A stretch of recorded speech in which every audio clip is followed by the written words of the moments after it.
lang, ma'am. Hoy, ikaw! Tumawag teacher mo sa akin! Bagsak ka na naman! Nay, kasi ayoko na marinig!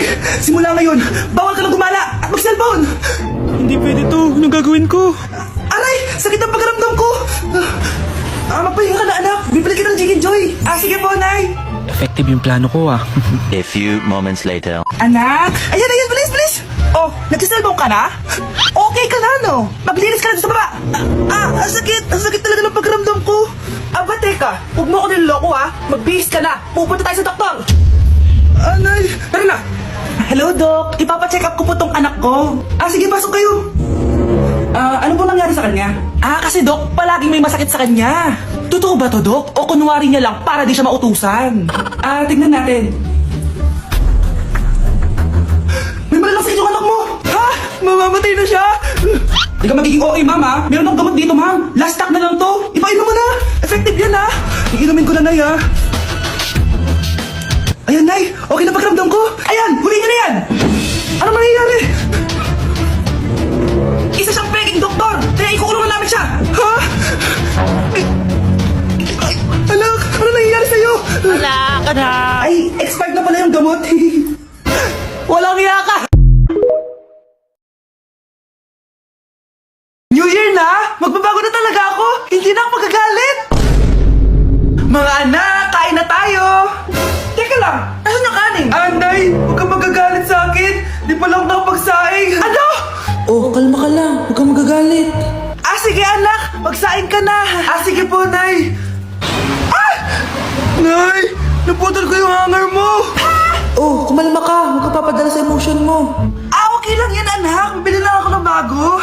Sige po, Nay. Ang weird naman niya. Hindi siya nagagalit. Nay, kumuha ako ng 1,000 sa wallet mo. Ayaw mo kasi bigyan ng pera eh.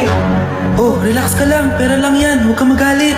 Sige anak, mag-shopping ka lang. Go! Yes, easy money. Mga anak, matulog na tayo.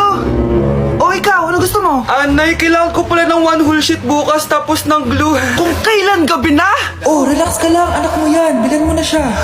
Sige anak, lalabas ako ngayon kahit alas 12 na para bilhin lang yung mga kailangan mo, no? A few moments later. Nay, bakit pala di na kayo masyado nagagalit sa amin? Kasi New Year na, nagbago na ako. Wow, Nay! So di ka galit kay tatay kasi kapit niya yung kapitbahay natin? Ano? Lagot, paano kakalma nito? Hi, Mars! Happy New Year! Mars, parang may nagbago sa'yo. Oo! Mamamatay tao na ako ngayon! Kapit ka ng asawa ko, ha? Halika dito!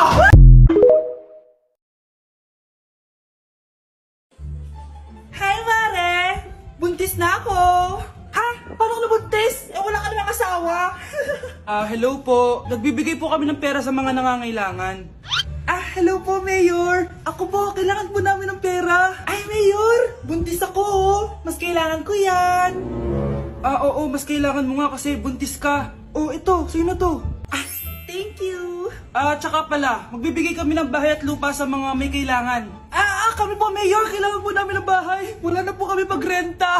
Hindi! Buntis ako, oh! Kawawa naman yung bata kung wala siyang bahay, di ba?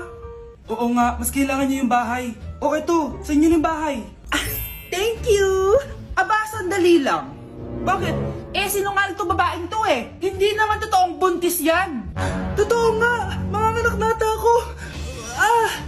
Manganganak na daw. Manganganak? Tignan ko na lang kung anak yung lumabas dyan. Ang baho, ano yun?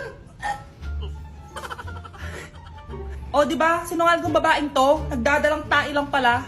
Sa akin nyo na lang po ibigay yung pera tsaka yung bahay. Bakit anak? Kasi Nay, buntis ako.